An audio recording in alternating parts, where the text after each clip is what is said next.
নমস্কার, আপনারা দেখছেন আরপি নিউজ। আপনাদের সাথে আমি অঙ্কিতা। দেখে নেব আজকের সেরা 6টি খবরের হেডলাইন্স। কমছে জ্বালানি, কি অপেক্ষা করছে সুনিতার জন্য? মহাকাশের পুরো বিষয়টাই আগাগোড়াই অনিশ্চিত। ঘটে গেল মর্মান্তিক দুর্ঘটনা, প্রশিক্ষণ চলাকালীন ট্যাঙ্ক সহ ভেসে গেল 5 জন জওয়ান।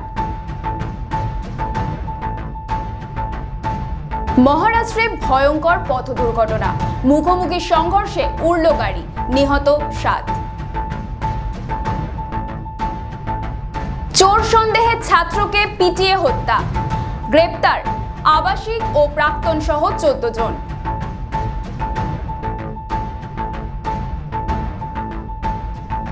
দেশের মেয়ের 22 গজে বিশ্ব রেকর্ড, নিজেদের রেকর্ড নিজেরাই ভাঙলেন শেফালিরা।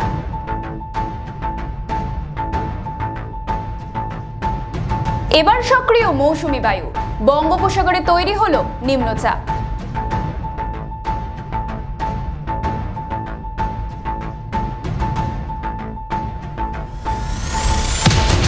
সুনিতা উইলিয়ামসদের 8 দিনের কর্মসূচি ছিল। কথা ছিল 13 জন ফিরে আসবেন, কিন্তু সেটা ঘটেনি। এরপর শোনা গিয়েছিল 26 জন ফিরবেন, তাও বাতিল। দেখতে গেলে মহাকাশে একরকম আটকেই পড়েছেন ভারতীয় বংশোদ্ভূত মার্কিন মহাকাশচারী সুনিতা উইলিয়ামস।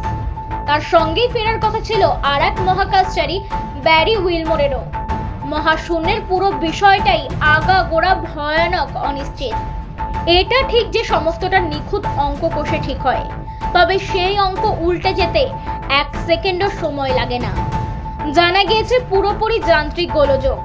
স্টারলাইন স্পেসক্রাফট যাতে করে সুনিতা ব্যারি মহাকাশে গিয়েছিলেন তাতে হিলিয়াম লিক করেছে, এজন্যই তাদের ফেরা অনিশ্চিত হয়ে পড়েছে। তবে নাসা উড়িয়ে দিয়েছে এই 2 মহাকাশচারীর আটকে পড়ার তথ্য। তাদের দাবি, জরুরি পরিস্থিতিতে মহাকাশযানটি যে কোনো সময় উঠতে পারে। লাদাখে মন্দির মোড়ে এলসি এর কাছে নদী পারাপার করছিল সেনাবাহিনী ট্যাঙ্ক, সেই সময় ঘটে মর্মান্তিক দুর্ঘটনা। জানা গিয়েছে হরপা বানাসী নদীতে মুহূর্তের মধ্যে ভেসে যান 5 জওয়ান। নিহত 5 জনের মধ্যে ছিলেন একজন জুনিয়র কমিশনের অফিসার বা জেসিও। সূত্রের খবর, সেনারা নদী পারাপারের প্রশিক্ষণ নিচ্ছিলেন। তাদের ট্যাঙ্কটি ছিল T-72। লাদাখ থেকে 148 কিলোমিটার দূরে মন্দির মোড়ের কাছে একটি নদীতে তারা পার হচ্ছিলেন। ঘটনাটি ঘটে ভোর রাত 3টের দিকে। বোধি নদীর আশেপাশে এই ঘটনাটা ঘটেছিল বলে জানা গিয়েছে। প্রথমে সেখানে জলস্তর কমই ছিল, কিন্তু হঠাৎ করেই জলস্তর বেড়ে যাওয়ার কারণে এই দুর্ঘটনাটি ঘটে। সেই সময় ট্যাঙ্কের ভেতরেই ছিলেন জওয়ানরা। 5 জনের মৃতদেহই উদ্ধার করা হয়েছে। মহারাষ্ট্রে ভয়ঙ্কর পথ দুর্ঘটনা। জানা গিয়েছে মহারাষ্ট্রের জালনায় 2টি গাড়ির মধ্যে মুখোমুখি সংঘর্ষ হয়। ঘটনায় অন্তত 7 জন নিহত এবং বেশ কয়েকজন গুরুতর আহত হয়েছে। সংঘর্ষের ধাক্কা এতটাই মারাত্মক এবং ভয়াবহ ছিল যে আর্টিগা গাড়িটি হাইওয়েতে উড়ে গিয়ে ব্যারিকেডে ঝুলতে থাকে। গাড়ির যাত্রীরা গাড়ি থেকে ছিটকে রাস্তায় পড়ে যায়। দুর্ঘটনার তীব্রতার কারণে সুইফট ডিজায়ারটি ভয়ঙ্করভাবে তুবড়ে যায়। পুলিশ কর্মকর্তা পিটিআইকে জানিয়েছেন, স্থানীয় গ্রামবাসী এবং পুলিশ যানবাহনের ধ্বংসাবশেষে আটকে পড়া ব্যক্তিদের উদ্ধার করতে ঘটনাস্থলে ছুটে যায়। ইতিমধ্যে আহতদের হাসপাতালে ভর্তি করা হয়েছে। দুর্ঘটনার খবর পেয়ে দ্রুত ঘটনাস্থলে আসে পুলিশ। কিছুক্ষণ পর সড়কটি যান চলাচলের জন্য খালি করা হয়। ঘটনাস্থল থেকে বিধ্বস্ত যানবাহন সরাতে একটি ক্রেন মোতায়েন করা হয়েছে। রিপোর্ট অনুযায়ী জানা গিয়েছে ভয়াবহ দুর্ঘটনাটি ঘটে যখন একটি সুইফট ডিজায়ার তেল ভরার পর ভুল দিকে হাইওয়েতে প্রবেশ করে।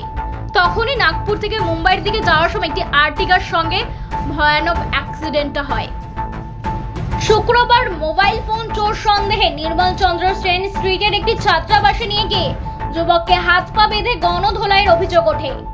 ঘটনায় মৃত্যু হয় বেলগাছিয়ার বাসিন্দা ইরশাদ আলম নামে ওই যুবকের। হাসপাতাল সূত্রে জানা গিয়েছে, যুবকের বুকে, হাতে এবং মাথায় গভীরভাবে আঘাতের চিহ্ন ছিল। তার পা ভেঙে গিয়েছিল বলেও খবর। এলাকার বাসিন্দারা প্রথমে পুলিশকে খবর দেয়। স্থানীয় বউবাজার থানা এবং মুচিপাড়া থানার পুলিশ ঘটনাস্থলে গিয়ে ওই যুবককে রক্তাক্ত অবস্থায় উদ্ধার করে কলকাতা মেডিকেল কলেজ হাসপাতালে নিয়ে আসে, কিন্তু শেষ রক্ষার হয়নি। চিকিৎসকরা তাকে মৃত বলে ঘোষণা করেন। জানা গিয়েছে ধৃতদের বিরুদ্ধে খুন, তথ্য প্রমাণ লোপাট, অস্ত্র আইন সহ একাধিক ধারা চাপিয়েছে কলকাতা পুলিশ। হোমোসাইড বিভাগের গোয়েন্দাদের পাশাপাশি স্থানীয় মুচিপাড়া থানার তরফ থেকেও এই ঘটনায় একটি পৃথক তদন্ত চলছে। ওই তদন্তের প্রক্রিয়ার শীর্ষে রয়েছেন কলকাতা পুলিশের ডিসি সহ বেশ কয়েকজন অ্যাসিস্ট্যান্ট পুলিশ কমিশনার পদমর্যাদার আধিকারিকরা। এই ঘটনায় আর কারা যুক্ত রয়েছে তাও খতিয়ে দেখছেন লালবাজারের গোয়েন্দারা। শুক্রবার রাতে ঘটনাস্থলে তল্লাশি চালিয়েছে পুলিশ। সেখান থেকে ক্রিকেট খেলার একাধিক ব্যাট উদ্ধার হয়েছে বলে জানা গিয়েছে।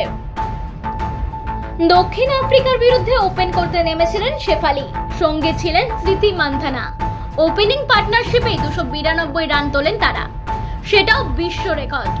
2004 সালে 241 রানের জুটি করেছিলেন পাকিস্তানের কিরণ বালুচ এবং সাজ্জিদা শাহ, ভেঙে গেল সেই রেকর্ড। বস্তুত ভারতের হয়ে ওপেন করতে নেমে নিজেদের রেকর্ড ভেঙে দিলেন শেফালিরা। প্রথম দিনে ভারতের স্কোর 4 উইকেটে 525। সাদারল্যান্ড 248 বলে 200 রান ডাবল সেঞ্চুরি করেছিলেন।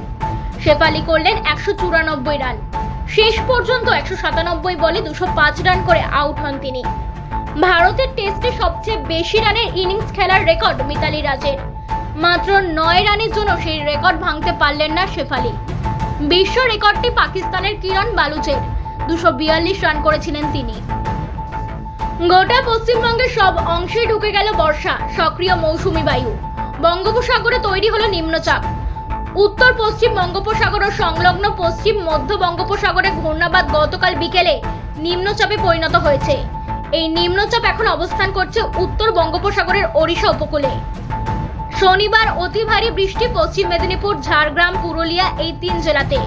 ভারী বৃষ্টির সতর্কতা পূর্ব ও পশ্চিম বর্ধমান, উত্তর ও দক্ষিণ 24 পরগনা, বাঁকুড়া, পূর্ব মেদিনীপুর এবং বীরভূম জেলায়। বৃষ্টি পাবে কলকাতা। রবিবারও ভারী বৃষ্টির সতর্কতা মুর্শিদাবাদ, নদিয়া, বীরভূম এবং উত্তর ও দক্ষিণ 24 পরগনাতে। আজকের সেরা ছয় এই পর্যন্তই। এরকমই নানান খবর পেতে সাথে থাকুন। লাইক, শেয়ার এন্ড সাবস্ক্রাইব করুন আরবি নিউজ। জেগে ওঠো কলকাতা।